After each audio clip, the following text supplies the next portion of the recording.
Chapter 23 of Mansfield Park by Jane Austen. But why should Mrs. Grant ask Fanny? Said Lady Bertram. How came she to think of asking Fanny? Fanny never dines there, in this sort of way. I cannot spare her, and I'm sure she does not want to go. Fanny, you do not want to go, do you?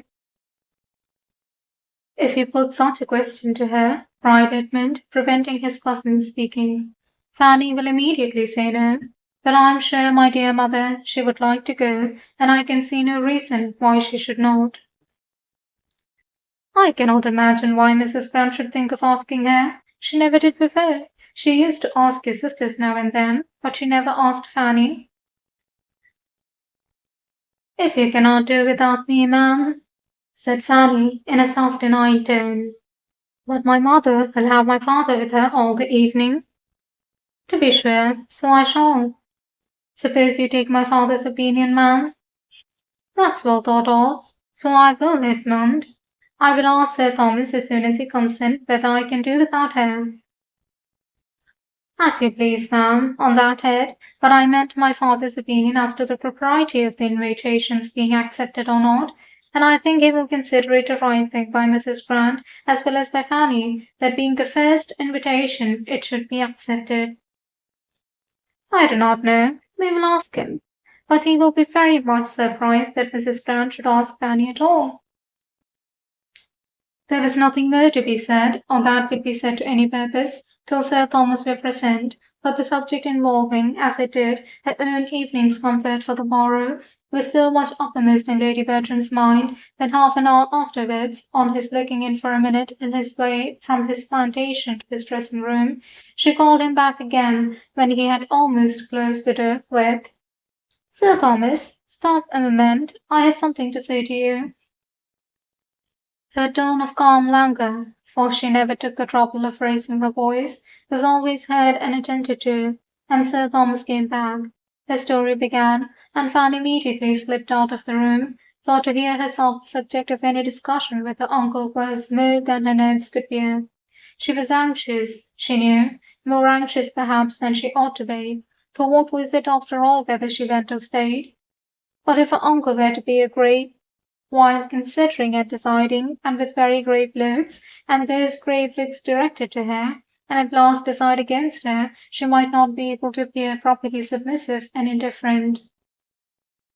Her cause, meanwhile, went on well. It began on Lady Bertram's part with, "I have something to tell you that will surprise you. Mrs. Grant has asked Fanny to dinner." "Well," said Sir Thomas, as if waiting more to accomplish the surprise. "Edmund wants her to go, but how can I spare her?" "She will be late," said Sir Thomas, taking out his watch. "But what is your difficulty?" Edmund found himself obliged to speak and fill up the blanks in his mother's story. He told the whole, and she had only to add, "So strange, for Mrs. Grant never used to ask her." "But it is not very natural," observed Edmund, "that Mrs. Grant should wish to procure so agreeable a visitor for her sister." "Nothing can be more natural," said Sir Thomas, after a short deliberation. "No, were there no sister in the case, could anything, in my opinion, be more natural. Mrs. Grant's showing civility to Miss Price, to Lady Bertram's niece, could never want explanation. The only surprise I can feel is that this should be the first time of its being paid. Fanny was perfectly right in giving only a conditional answer. She appears to feel as she ought. But as I conclude that she must wish to go, since all young people like to be together, I can see no reason why she should be denied the indulgence." "What can I do without her, Sir Thomas?" "Indeed, I think you may." "She always makes tea, when my sister is not here." "Your sister, perhaps, may be prevailed on to spend the day with us, and I shall certainly be at home." "Very well, then, Fanny may go, Edmund." The good news soon followed her. Edmund knocked at her door in his way to his room. "Well, Fanny, it is all happily settled, and without the smallest hesitation on your uncle's side. He had but one opinion. You ought to go." "Thank you. I'm so glad. was Fanny's instinctive reply, though when she had turned from him and shut the door, she could not help feeling. And yet why should I be glad? For am I not certain of seeing or hearing something there to pain me? In spite of this conviction, however, she was glad. Simple as such an engagement might appear in other eyes, it had novelty and importance in hers. For excepting the day at Southerton, she had scarcely ever dined out before, and though now going only half a mile, and only to 3 people, still it was dining out, and all the little interests of preparation were enjoyments in themselves. She had neither sympathy nor assistance from those who ought to have entered into her feelings and directed her taste. But Lady Bertram never thought of being useful to anybody, and Mrs. Norris, when she came on the morrow, in consequence of an early call and invitation from Sir Thomas, was in a very ill humour, and seemed intent only on lessening her niece's pleasure, both present and future, as much as possible. Upon my word, Fanny, you are in high luck to meet with such attention and indulgence. You ought to be very much obliged to Mrs. Grant for thinking of you, and to your aunt for letting you go, and you ought to look upon it as something extraordinary. For I hope you are aware that there is no real occasion for your going into company in this sort of way, or ever dining out at all, and it is what you must not depend upon ever being repeated. Nor must you be fancying that the invitation is meant as any particular compliment to you. The compliment is intended to your uncle and aunt and me. Mrs. Grant thinks it a civility due to us to take a little notice of you, or else it would never have come into her head. And you may be very certain that, if your cousin Julia had been at home, you would not have been asked at all. Mrs. Norris had now so ingeniously done away all Mrs. Grant's part of the favour that Fanny, who found herself expected to speak, could only say that she was very much obliged to her Aunt Bertram for sparing her, and that she was endeavouring to put her aunt's evening work in such a state as to prevent her being missed. Oh, depend upon it, your aunt can do very well without you, or you would not be allowed to go. I shall be here, so you may be quite easy about your aunt, and I hope you will have a very agreeable day. Find it almighty delightful. But I must observe that 5 is the very awkwardest of all possible numbers to sit down to table, and I cannot but be surprised that such an elegant lady as Mrs. Grant should not contrive better. And around that enormous great white table, too, which fills up the room so dreadfully.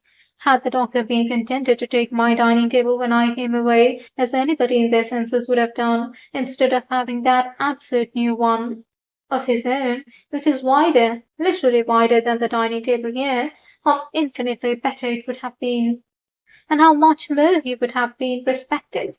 For people are never respected when they step out of their proper sphere. Remember that, Fanny. 5, only 5 to be sitting round that table. If ever, you will have dinner enough on it for 10, I dare say. Mrs. Norris fetched breath, and went on again. The nonsense and folly of people stepping out of their rank and trying to appear above themselves makes me think it right to give you a hint, Fanny, now that you're going into company without any of us, and I do beseech and entreat you not to be putting yourself forward, and talking and giving your opinions as if you were one of your cousins, as if you were dear Mrs. Rushworth or Julia. That will never do, believe me. Remember, wherever you are, you must be the lowest and last. And though Miss Crawford is in a manner at home at the parsonage, you are not to be taking place of her. And as to coming away at night, you ought to stay just as long as Edmund chooses. Leave him to settle that. Yes, ma'am, I should not think of anything else. And if it should rain, which I think exceedingly likely, for I never saw it more threatening for a wet evening in my life, you must manage as well as you can, and not be expecting the carriage to be sent for you. I certainly do not go home tonight, and therefore the carriage will not be out on my account. So you must make up your mind to what may happen, and take your things accordingly.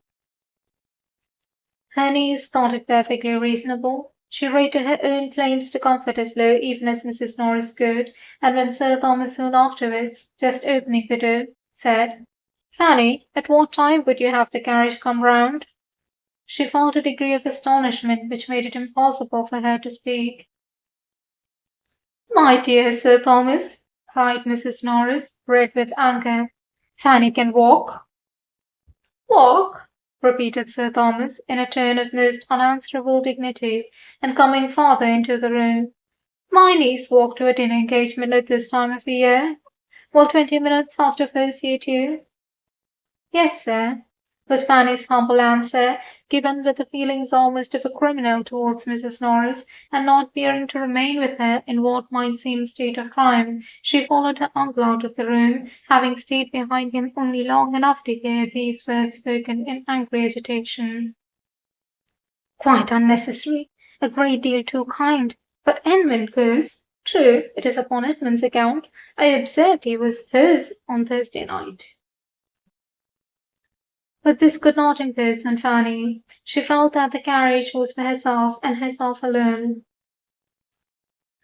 and her uncle's consideration of her, coming immediately after such representations from her aunt, caused her some tears of gratitude when she was alone. The coachman drove round a minute, and another minute brought down the gentleman, and as the lady had, with the most scrupulous fear of being late, been many minutes seated in the drawing-room, Sir Thomas saw them off in as good time as his own correctly punctual habits required. Now I must look at you, Fanny, said Edmund, with the kind smile of an affectionate brother, and tell you how I like you, and as well as I can judge by this light, you look very nicely indeed. What have you got on? The new dress that my uncle was so good as to give me on my cousin's marriage. I hope it is not too fine, but I thought I ought to wear it as soon as I could, and that I might not have such another opportunity all the winter. I hope you do not think me too fine. A woman can never be too fine while she is all in white. No, I see no finery about you, nothing but what is perfectly proper. Your gown seems very pretty. I like these glossy spots. Has not Miss Crawford gown something the same? In approaching the parsonage, they passed close by the stable yard and coach house. Heyday, said Edmund. Here's company. Here's a carriage. Who have they got to meet us? And letting down the side glass to distinguish. It's Crawford's. Crawford's barouche, I protest. There are his own two men pushing it back into its old quarters. He is here, of course. This is quite a surprise, Fanny. I shall be very glad to see him. There was no occasion, there was no time for Fanny to say how very differently she felt, but the idea of having such another to observe her was a great increase of the trepidation with which she performed the very awful ceremony of walking into the drawing-room. In the drawing-room Mr. Crawford certainly was, having been just long enough arrived to be ready for dinner, and the smiles and pleased looks of three others standing round him showed how welcome was his sudden resolution of coming to them for a few days and leaving Bath. A very cordial meeting passed between him and Edmund, and with the exception of Fanny, the pleasure was general, and even to her there might be some advantage in his presence, since every addition to the party must rather forward her favourite indulgence of being suffered to sit silent and unattended to. She was soon aware of this herself, for though she must submit, as her own propriety of mind directed, in spite of Aunt Norris's opinion, to being the principal lady in company, and to all the little distinctions consequent thereon, she found, while they were at table, such a happy flow of conversation prevailing, in which she was not required to take any part. There was so much to be said between the brother and sister about Bath, so much between the two young men about hunting, so much of politics between Mr. Crawford and Dr. Brand, and of everything and altogether between Mr. Crawford and Mrs. Brand, as to leave her the fairest prospect of having only to listen in quiet, and of passing a very agreeable day. She could not compliment the newly arrived gentleman, however, with any appearance of interest in a scheme for extending his stay at Mansfield, and sending for his hunters from Norfolk, which, suggested by Dr. Grant, advised by Edmund, and warmly urged by the two sisters, was soon in possession of his mind, and which he seemed to want to be encouraged even by her to resolve on. The opinion was sought as to the probable continuance of the open weather, but her answers were as short and indifferent as civility allowed. She could not wish him to stay, and would much rather not have him speak to her. The two absent cousins, especially Maria, were much in her thoughts on seeing him, but no embarrassing remembrance affected his spirits. Here he was again on the same ground where all had passed with her, and apparently as willing to stay and be happy without the Miss Bertrams as if he had never known Mansfield in any other state.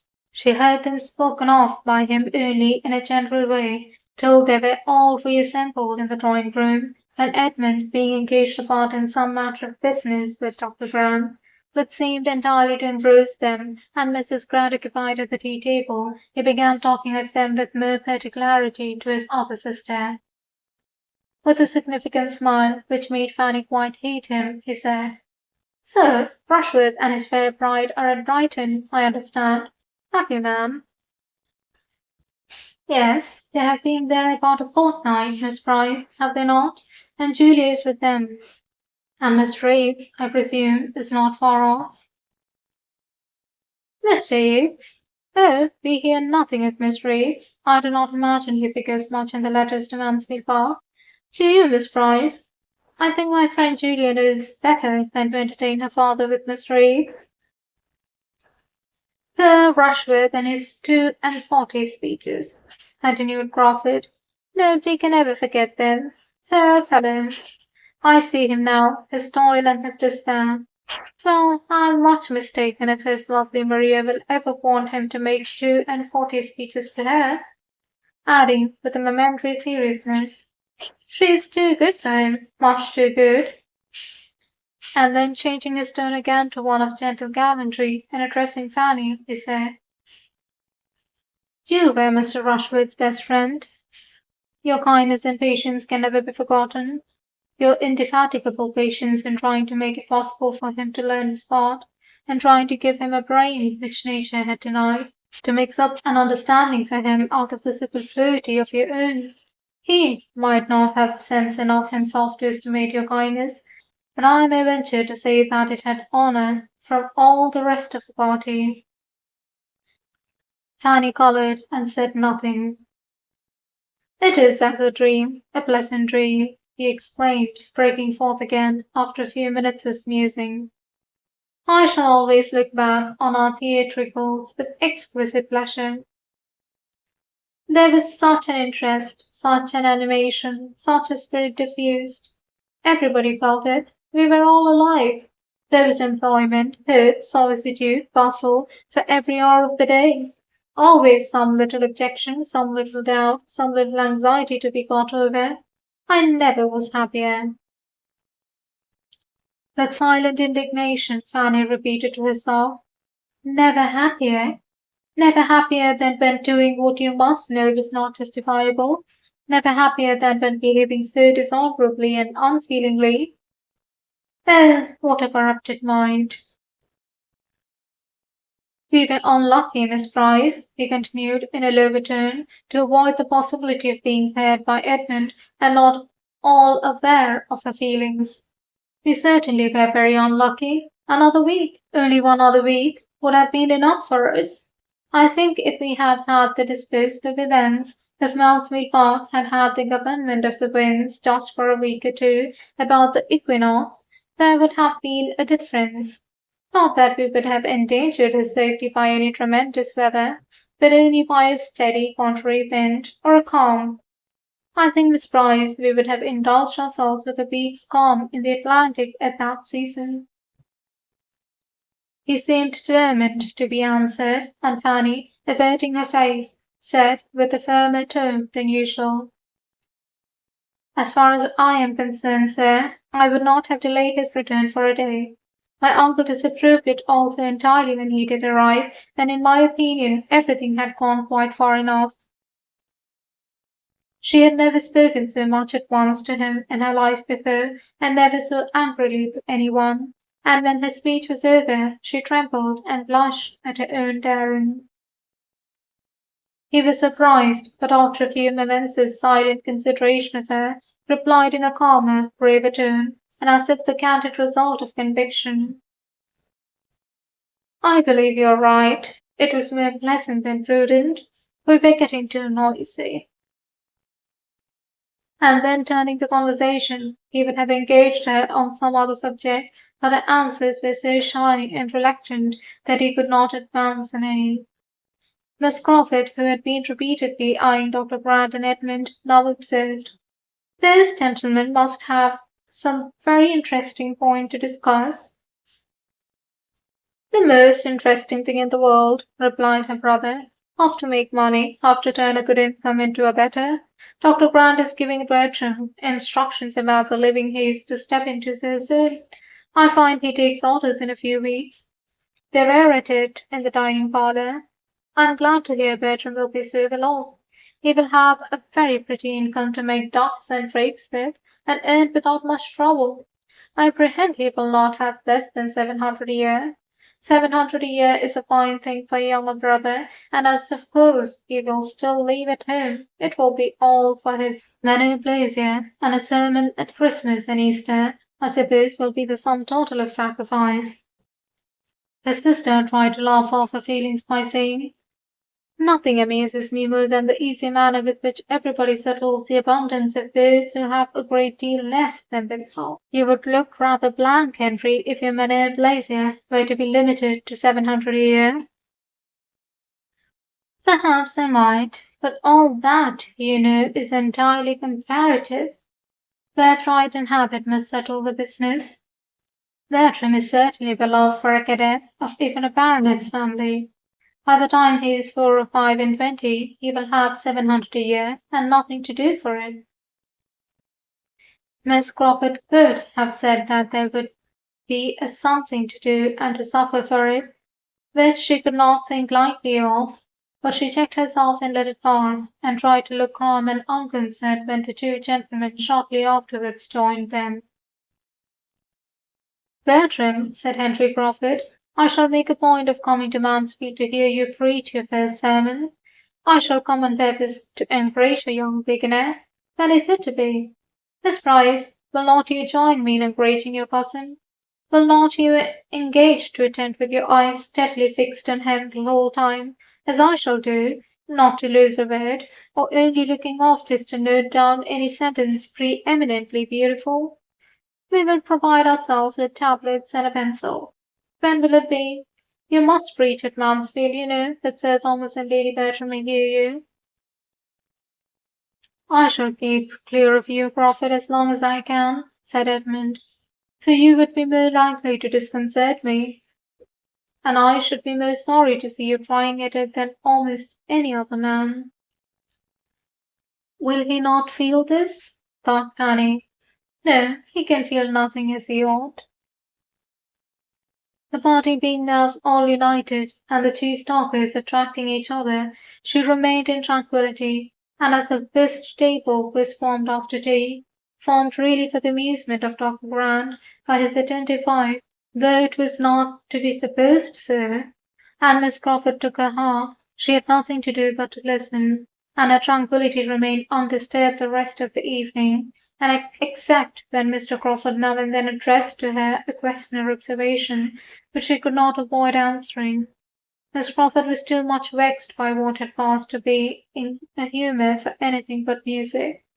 With that she soothed herself and amused her friend. The assurance of Edmund's being so soon to take orders, coming upon her like a blow that had been suspended, and still hoped uncertain and at a distance, was felt with resentment and mortification. She was very angry with him. She had thought her influence more. She had begun to think of him, she felt that she had, with great regard, with almost decided intentions, but she would not meet him with his own poor feelings. It was plain that he could have no serious views, no true attachment, by fixing himself in a situation which he must know she would never stoop to. She would learn to match him in his indifference. She would henceforth admit his attentions without any idea beyond immediate amusement. If he could circumvent his affections, hers should do her no harm. End of chapter 23.